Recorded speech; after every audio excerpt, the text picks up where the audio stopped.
detox, really. But tonight I'm back. Today we talking about interest rates, all things interest rates. So I hope I feel positive saying that you're gonna take something away from tonight. You're gonna learn something. If you don't, I'm sorry, but I promise you're gonna take something away.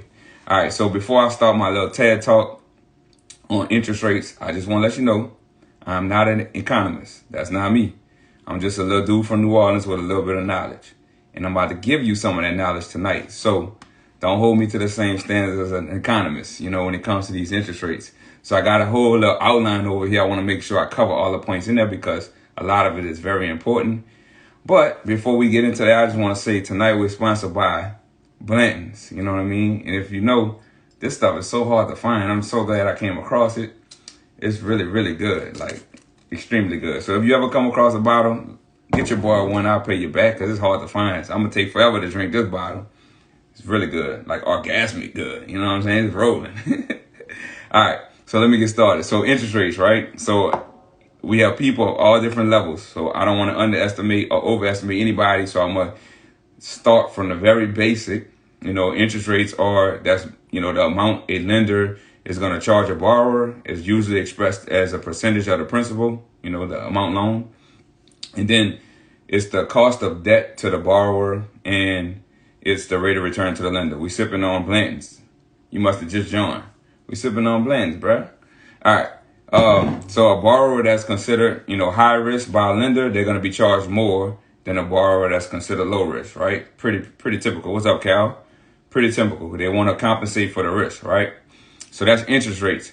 But before we get into interest rates, I need to go a little bit deeper. I need to explain something else to make sure that everybody's on the same page. Got to talk about inflation, and that's important.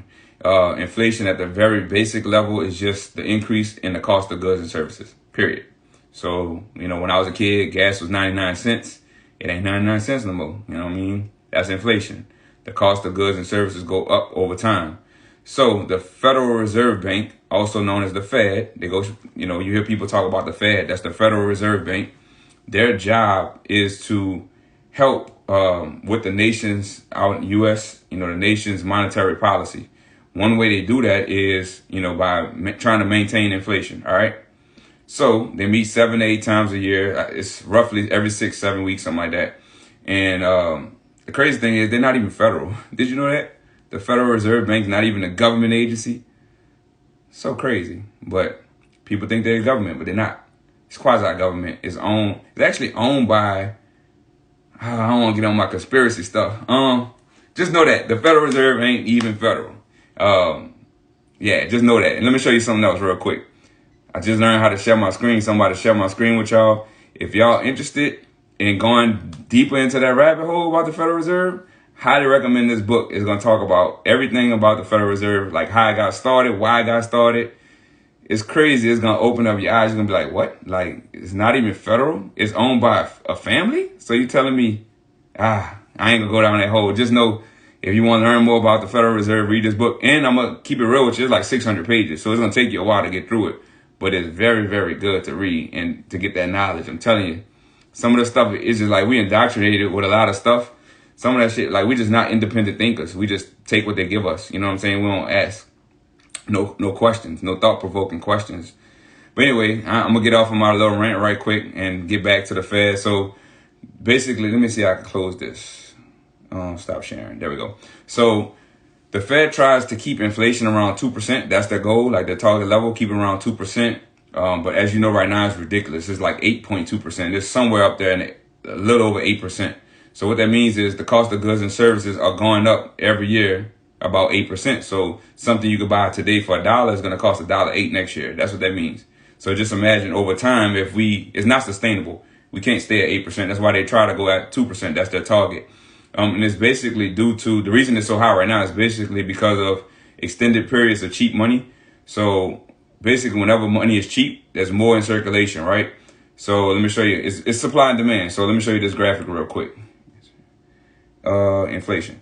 So as you can see on this chart right here, I know you can't see the bottom because it's really, really small. Yes, Talia, you might want to look into the audio book if there is one. I don't know if there is one or not, but it's still gonna be long. But check it out. On the graphic down there, it's by year. And as you can see, This is inflation. So as you can see, it spiked at the end. That's 2022. That's where we are right now. So it's significantly higher to where we were previous years. I think it says all the way back to 1990. So this is what, 32 years of data.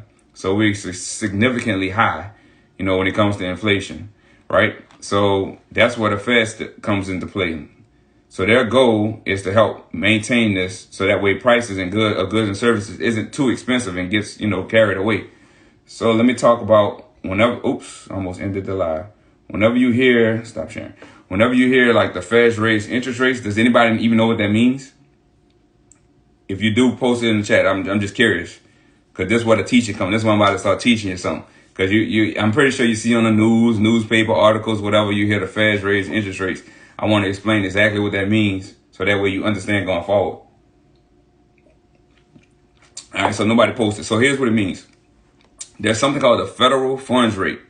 The federal funds rate is what they're raising when you hear that. The federal funds rate is basically like a short-term rate that banks charge each other to borrow overnight. So that's what they're raising when you hear that. As the federal funds rate increases, the banks pass that increase on to the consumers, us, the borrowers. So you see that reflected in your credit cards, HELOCs, auto loans, all that kind of stuff. Like that's why the cost of borrowing is so high, because they raised the federal funds rate. So like I said, that's the rate that banks charge each other to borrow. They pass that raise on to consumers, us. And that's why you see stuff getting more expensive, right? All right.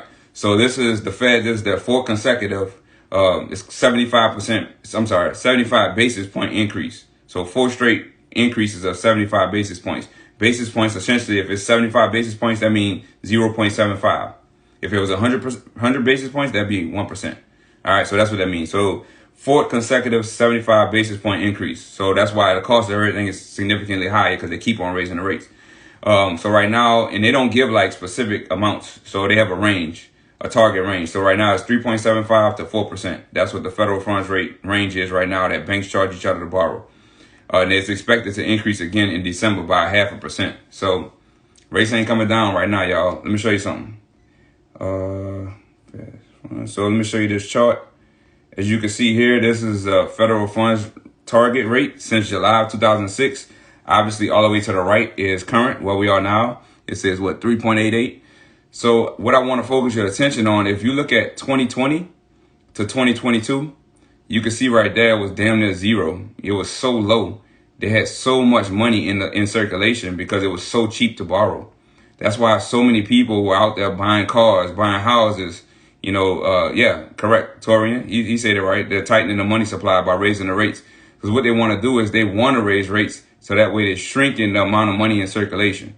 Right now, 2020 to 2022, everything was on sale. Well, it felt like everything was on sale just because everybody had money. So it's easy to go out there and buy houses, buy cars. That's why you saw so much stuff selling. Like it was hard to keep cars on the lots because everybody had money. So right now they're making it really, really hard. So whenever the cost of debt is high, it basically discourages people from borrowing and it slows consumer demand, which helps bring down inflation. So interest rates also, they tend to rise with inflation, right? So in a high interest rate economy, people basically resort to saving their money since things are getting too expensive, and they receive more, you know, their savings rate, like money in the savings account, they get paid more because typically banks would charge a little more. I'm sorry, not charge. They would give a little more on your savings. Still a lot lower than inflation, but that's another story. Also, businesses, they have limited access to capital funding through debt, which leads to economic contraction. Economic contraction. Whenever rates are high, businesses tend not to borrow as much because it's too expensive. So that leads to economic contraction. So that's what the Fed's trying to do right now. They're raising rates so that we can slow down borrowing and people can stop spending. Because when you're spending so much, it tends to rise, you know, increase in prices. So they're trying to slow down the economy, right? And that's basically in contrast. And from 2020, 2022, what we had the last 2 years, economies are often, they're stimulated during periods of low interest rates. So that's why, you know, we had a lot of spending. It was stimulated because borrowers had access to loans at inexpensive rates. So why the Fed funds rate is why the rates are over 7 to get a loan. Okay, I'm going to explain that at the end. I got you, I promise. I'm going to explain it at the end. All right, so let me stick to these notes real quick. So interest rates on, you know, savings are low. Businesses and when interest rates are low, businesses and individuals are more likely to spend, and that spending fuels the economy and provides an injection to capital markets, leading to economic expansion. So that's basically it: supply and demand, supply and demand. So right now they're trying to contract the market by getting all of us consumers to spend less. By spending less, is going to bring down prices. Inflation is going to decrease to a more manageable level. So that's what they're doing. So I want to point this out. The government, when it comes to them, like as far as spending, they like inflation. And the reason is because it devalues the amount of debt they owe. I say they, we, the U.S. government. So we have a shitload of debt, right? So we actually want inflation to happen because when the money we're paying back is actually, it's devaluing. So let me give you an example. So with inflation, if I were to lock in, I already said the target is 2%. They want to have 2% inflation every year. So if I was to lock in a 30-year mortgage at a set fixed rate, whatever it is, every year after that, I'm locked in a principal and interest payment. That's my principal and interest payment. Let's say it's $1,000 a month. I'm paying $1,000 a month. They cannot change that. 10 years, 20 years, 25 years down the line, I'm still paying that same principal and interest payment. They cannot change that. But I'm paying it back with cheaper money because the value of the dollar decreases over time. Every day, the value of the dollar decreases. So that's why time value of money. Money today in my pocket is more valuable than money in my pocket tomorrow because I can take it and invest it. So every single day, that's why the government, they love inflation because they want to pay that money back that they owe with cheaper dollars. Let me show you something right quick. Oh, I didn't realize I was still sharing. Stop sharing. Let me show you something else right quick. So I want y'all to check this out when we get off today. This is usdebtclock.org. And they update this by the second. And I know you can't see it because the screen's too small right now. But it says at the top left corner, 31, I believe that's trillion. I ain't never seen that many commas in my life. But at 3:17 p.m. today, when I took this screenshot, we were $31.3 trillion in debt. I guarantee you that number has increased. That was 4 hours ago? Guarantee that number is higher. It increases by the second, the amount the U.S. owes. So we want inflation, as the government, we want inflation to happen so we can pay that money back with cheaper dollars. That's how it works. I encourage y'all to go check that out though, usdebtclock.org. It has more than that too. All those boxes, those cells there, that's statistics that are updated by the second. Check that out when you get a chance. It's eye-opening. So that's the benefit of even a real estate investor. That's why we want to lock in those 30-year fixed rate terms because we're paying it back with cheaper money in the future. It's a win. You're locking in debt at a certain amount, and that, like I said, the value of the dollar goes down every single day. So you're paying it back with less expensive money. All right, everybody got that? Cool. Let me stop sharing. I didn't realize I was sharing the whole time last time. So the Fed, all right, who that was asked that question. Let me go back. Gambarizio Realty. All right, so she asked, so why is the Fed rate 4%? So why, if the Fed's rate is 4%, why are the rates over 7%? How you pin that? There we go. I think I did it right. All right. So here's how it works. When the Fed increases the rates, it indirectly affects mortgage rates. They're not like one for one. When one happens, the other one has to happen. It doesn't work like that at all. The Fed's funds rate, like I said earlier, is just the rate that the banks charge each other to borrow money. That's it. That's what it is. It's not a mortgage interest rate. Mortgage rates are directly tied to the 10-year treasury bond. That's something totally separate. As they go up, mortgage rates go up with it. All right. So mortgage rates and the federal funds rate, that the Fed's increasing rates, that's the federal funds rate. They are strongly correlated, but they're not directly, one-to-one or directly tied to each other. So that's why it would differ. That's why they're not the same. So remember, the federal funds rate is just what the banks charge each other to borrow. So let me show y'all this. So this right here is, man, I'm all about the screenshots today. Y'all can tell I learned something new. So as you can see on here, this was today's rates. And this is a website I use. It's called mortgagenewsdaily.com. And basically they have rates. They have a lot of, it's basically finance related. So every day it updates with the rates. They do like a survey amongst all the nation's top lenders and see what they're charging, their best borrowers. And as you can see here, 30-year fixed today is 7.3.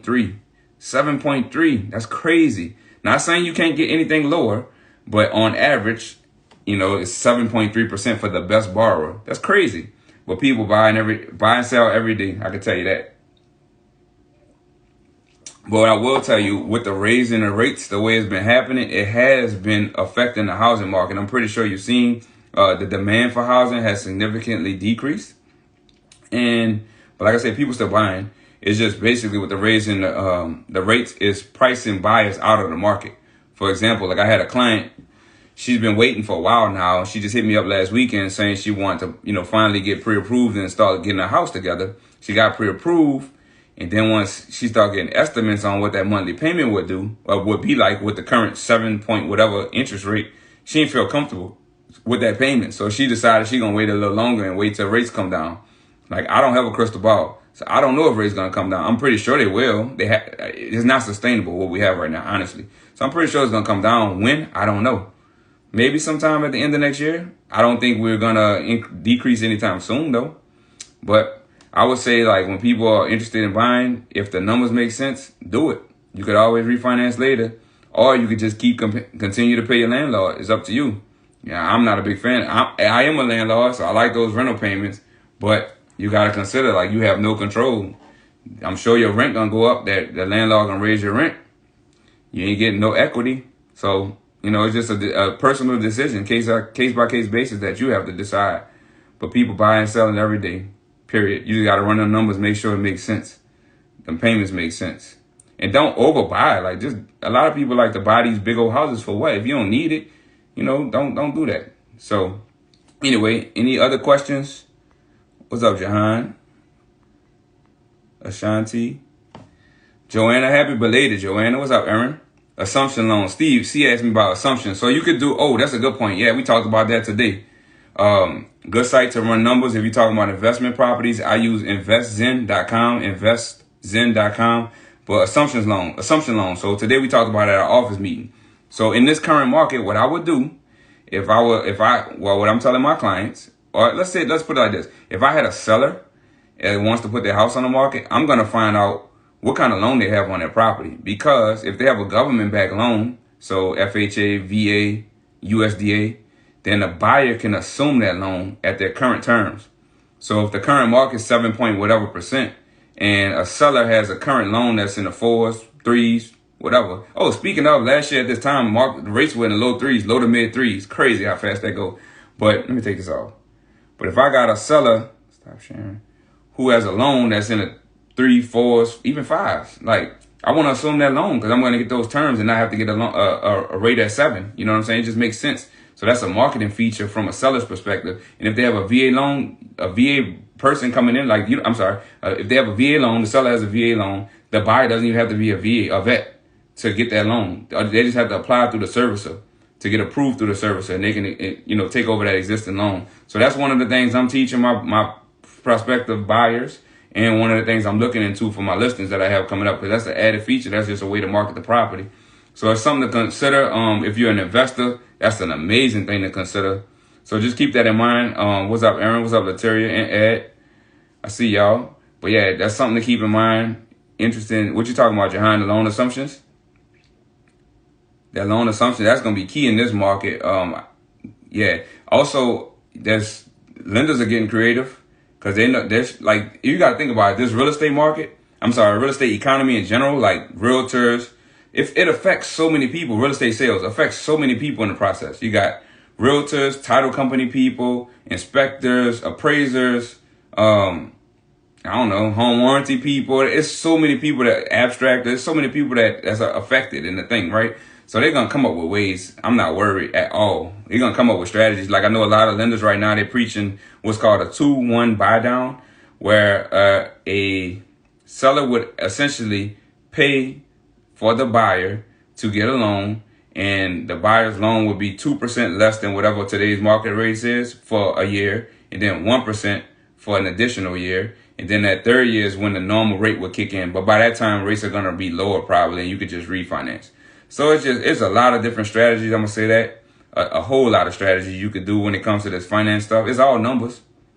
So don't get discouraged if you're in the market still. You just got to figure out a way that works for you. Get creative with it. You dig? Good info. Appreciate y'all. So that's all I got for tonight. Talking about interest rates. Don't be worried. They're probably going to go up again in December, and that's okay. We're going to navigate through this. Don't worry. it's not going to be it forever. It's not sustainable, period. They're just trying to maintain this inflation and get it down a little bit. I anticipate it's going to go down sometime next year, probably middle to end of next year. I'm still buying. I'm still looking. So next week, I'm talking about self-directed IRAs. If you don't have one, you should look into it. And I'll tell you why next week. Not this week. I can't spoil it. But I have one. I've been having one since 2018. So 4.5 years now. No, not 4.5. Yeah, it is 4.5. Since June of 2018. At what point do we start worrying? Don't worry, Dolo. You never worry, bruh. You just got to have the knowledge. I feel like in any market, you can make it. You just got to have the knowledge and be able to adjust or pivot. I would never worry. There's always going to be a way. Period. People forget about double-digit rates in the 80s and 90s, but yeah, people still made money then. Facts. There's always going to be a way to make it. You just got to get the information. That's why I dedicate so much time daily to learning, reading, podcasts. Oh, this is a good book. I forgot to mention this. So this book right here, it's kind of like a textbook. It's called How Money Works. It's not like a normal novel or whatever. It's pictures and everything.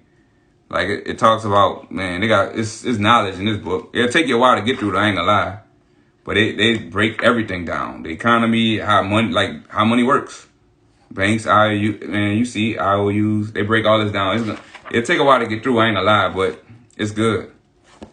It's called How Money Works. It's a textbook style. So it's just a good resource to have, something to put on your library, put in your library. So yeah, just get the knowledge. Subscribe to podcasts, read some books. I do that every morning. That's what I do first, 5 o'clock. I'm reading podcasts, something like that. Just something developing my mind. Something, trying to get that knowledge. I tell the brokers, my partners in the brokerage, I tell them all the time, like the more knowledge you have, the more valuable you become. I strongly believe that.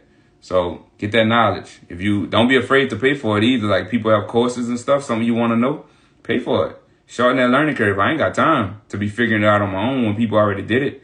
I'd rather pay you, shorten my learning curve and get it going. You know what I mean? Instead of wasting years trying to figure that shit out.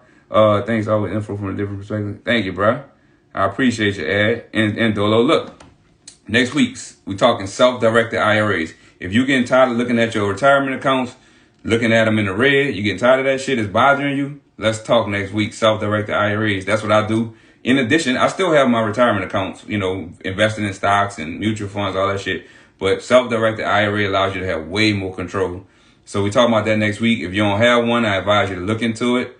It's really, really, really, put it like this. It's a way to differentiate what you currently have in retirement accounts. A lot of times people, they're stuck to retirement accounts at their job because that's all they know. They don't know anything different. So next week, we're going to talk self-directed IRAs. I'm going to tell you everything about them. What you could do to get one. I'm not selling them or anything like that. I'm just giving you the knowledge. But it's a way I make money in my retirement account outside of stocks by becoming, I can't tell you what I become. I'll tell you next week. So anyway, appreciate y'all once again. Tonight we sponsored by Blanton's. If y'all ever come across a bottle, get your boy one. I'll pay you back. It's so hard to find these things. So I'm going to sip on this one for about a year. I ain't going to lie until I find another bottle. This one is good though. Amazing. Anyway, appreciate y'all for real for coming through again. Hope y'all have a good evening, and I'll see y'all next week, self-directed IRAs. And actually, if you have any questions in the meantime, send me a question. I'm here for it. I like helping. That's what I do. This is my God's given ability to help with finance. I love personal finance. All this real estate, personal finance is my thing. I like it. So let's talk about it. Good old. You know how to make an old-fashioned, Jahan? I need you to make me a good one. A year? Oh, yeah. Unless you give me another one, Joy, then I'll sip it a little faster. What's up, Angel? All right, y'all. I appreciate y'all. I'm going to stop playing around. Self-directed IRAs next week. I hope y'all learned a lot about interest rates tonight. I know it's at a high level, but it's hard to kind of teach when you don't know what somebody is. Like, somebody might be an expert. Somebody might not know much about it. So, I'm just kind of talking in general terms, but I appreciate you. The dude from New Orleans with a little bit of knowledge. No economist. So I appreciate y'all. Y'all have a good one. Talk to you later.